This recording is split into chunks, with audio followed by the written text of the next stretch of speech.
আপনারা তৈল সমস্যার সমাধানের পরিবর্তে বলছেন তেলের কোনো সংকট নাই, অথচ আমরা লক্ষ্য করছি আপনাদের এই প্রতিনিধিরা তেল ন্যায় পেয়ে বিক্ষোভ প্রকাশ করছেন, ক্ষুব্ধ প্রতিক্রিয়া ব্যক্ত করছেন। পুলিশ প্রশাসনেরা গাড়ি ঠেলে নিয়ে যাচ্ছেন, তেল পাচ্ছেন না। প্রভাবশালী আপনাদেরই কতিপয় লোকেরা ডিলারশিপ নিয়ে তেল যতটুকু বাজারে যায় সেটাও প্রভাবশালী সরকারি দলের লোকেরা অতিরিক্ত মুনাফা লাভের আশায় কারসাজি করে, মজুতদারি করে, কালোবাজারির মাধ্যমে আমাদের সাধারণ ক্রেতাদেরকে যে কষ্ট দিচ্ছেন, নিয়ন্ত্রণ করতে ব্যর্থ হয়েছেন। তেলের স্বাধীনতাও আজকে আপনারা দিতে সম্পূর্ণ ব্যর্থ হয়েছেন। মহান স্বাধীনতা দিবসের আজকের এই দিনে আমরা আমাদের সেই সকল বীর শহীদদেরকে স্মরণ করছি, যারা আমাদের এই প্রিয় মাতৃভূমি বাংলাদেশকে আমাদের হাতে তুলে দিয়ে তারা এই দুনিয়া থেকে বিদায় নিয়েছেন। আল্লাহ তাআলা তাদেরকে শাহাদাতের মর্যাদা দিয়ে জান্নাতের জন্য তাদেরকে কবুল করুন।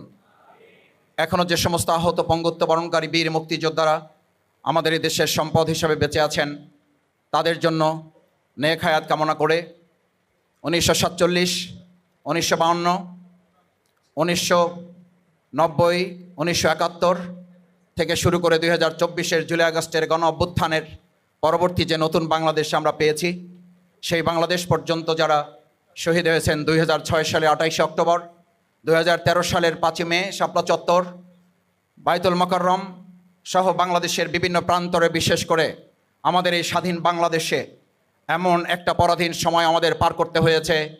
হজরত মাওলানা দেলোয়ার হোসেন সাইদি রাহেমাহুল্লাহকে ফাঁসির রায় দেওয়ার ঘোষণার দিন, তার আগে এবং পরের 3 দিন মিলে 245 জন দেশপ্রেমিক নাগরিককে অন্যায়ভাবে গুলি করে হত্যা করে বাংলাদেশে যে একটা বিভৎস পরিবেশ তৈরি করে হয়েছিল, আমরা তাদের জন্য মহান আল্লাহ তাআলার কাছে দোয়া করি।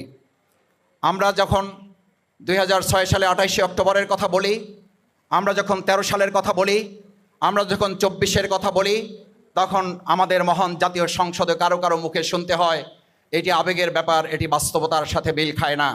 আমরা একটা কথা পরিষ্কার বলি, যারা এই সমস্ত বিষয়গুলোকে আবেগ বলে শুধুমাত্র নিজেদেরা ধারণ করেন, বাস্তবের সাথে মিল রাখতে চান না, আপনাদেরও মনে রাখতে হবে বাস্তবের সাথে মিল না রাখলে আপনারা এখন বাংলাদেশে থাকার কথা না, বাংলাদেশের বাইরে বিভিন্ন স্থানে আপনাদের এখন অবস্থান করার কথা ছিল। আমরা যখন তাদের মুখে শুনতে পাই আমাদের খুব আশ্চর্য লাগে। স্বরাষ্ট্রমন্ত্রীর কথা বলে আইনমন্ত্রী, আইনমন্ত্রীর কথা বলে স্বরাষ্ট্রমন্ত্রী, স্বাস্থ্যমন্ত্রীর কথা বলে অর্থমন্ত্রী, অর্থমন্ত্রীর কথা বলে শিক্ষামন্ত্রী। আমাদের কাছে মনে হয় যে ওনাদের এতই অভিজ্ঞ লোকের সংকট পড়েছে, কে কার কথা বলবে এটা নিজেদের মধ্যে সমন্বয় না করে প্রত্যেকে যার যার নিজের মতো করে কথা বলা শুরু করেছেন। বিধায় আমরা লক্ষ্য করেছি তেল নিয়ে সমস্যার পরিবর্তে নেতাদের কাছে এখন আমরা পত্রিকায় কোথাও কোথাও ব্যঙ্গ করে লিখতে দেখি তেলের সমস্যা সমাধান কোথায় পাবেন। তেলের সমস্যার সমাধান পেতে হলে মন্ত্রণালয়ে গিয়ে দেখেন কি পরিমাণ তৈল ঢালা হচ্ছে, এবং তেলের তো ওখানে তৈল ঢালার কারণে তো বাজারে তেলের সমস্যা সংকট তৈরি হয়েছে।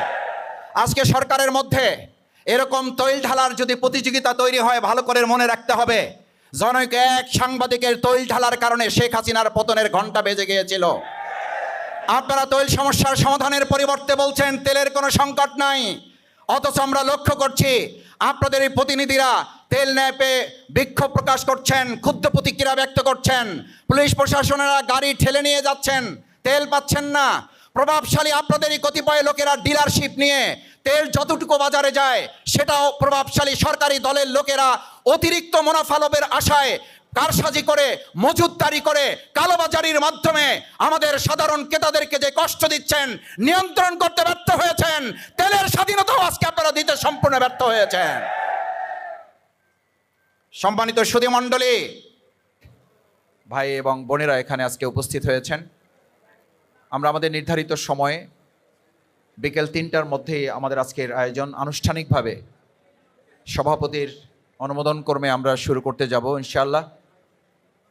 আমাদের আজকের অনুষ্ঠানের প্রধান অতিথি বাংলাদেশ জামাত ইসলামীর সংগ্রামী আমিরে জামাত, বিশ্ব ইসলামী আন্দোলনের অন্যতম নেতা, জাতীয় সংসদের মাননীয় বিরোধী দলীয় নেতা, মানবিক বাংলাদেশ বিনির্মাণের অন্যতম স্বপ্নদ্রষ্টা, অন্যতম কারিগর, আমাদের প্রাণপ্রিয় নেতা জনাব ডাক্তার শফিকুর রহমান প্রধান অতিথি হিসাবে আমাদের মাঝে উপস্থিত হবেন। আমাদের মাঝে আজকের এই প্রোগ্রামে উপস্থিত থাকবেন আজকের অনুষ্ঠানের সম্মানিত প্রধান বক্তা, লিবারেল ডেমোক্রেটিক পার্টি এলডিপির সম্মানিত চেয়ারম্যান, বীর মুক্তিযোদ্ধা কর্নেল অবসরপ্রাপ্ত জনাব ওলি আহমদ বীর বিক্রম। তিনি আজকে আমাদের মাঝে প্রধান বক্তা হিসাবে বক্তব্য রাখবেন। সম্মানিত সুধীমণ্ডলী, আমন্ত্রিত অতিথিবৃন্দ, সাংবাদিক বন্ধুগণ, আজকের এই আয়োজনে বিশেষ অতিথি হিসাবে আমাদের মাঝে উপস্থিত থাকবেন জাতীয় সংসদের মাননীয় সাবেক সংসদ সদস্য, বাংলাদেশ জামাত ইসলামীর সংগ্রামী সেক্রেটারি জেনারেল, মজলুম জননেতা জনাব অধ্যাপক মিয়া গোলাম পরওয়ার। উপস্থিত থাকবেন বাংলাদেশ জামাত ইসলামীর কেন্দ্রীয় নির্বাহী পরিষদের সম্মানিত সদস্যবৃন্দ, অন্যান্য নেতৃবৃন্দ, বিশিষ্ট শিক্ষাবিদ, বুদ্ধিজীবী এবং বিভিন্ন সুশীল সমাজের প্রতিনিধিত্ববৃন্দ আজকের এই প্রোগ্রামে আমাদের মাঝে অংশগ্রহণ করবেন, বক্তব্য রাখবেন এবং আজকের আয়োজনকে আমরা সফলভাবে সার্থক করে তোলার ক্ষেত্রে আপনাদের আন্তরিক সহযোগিতা কামনা করছি।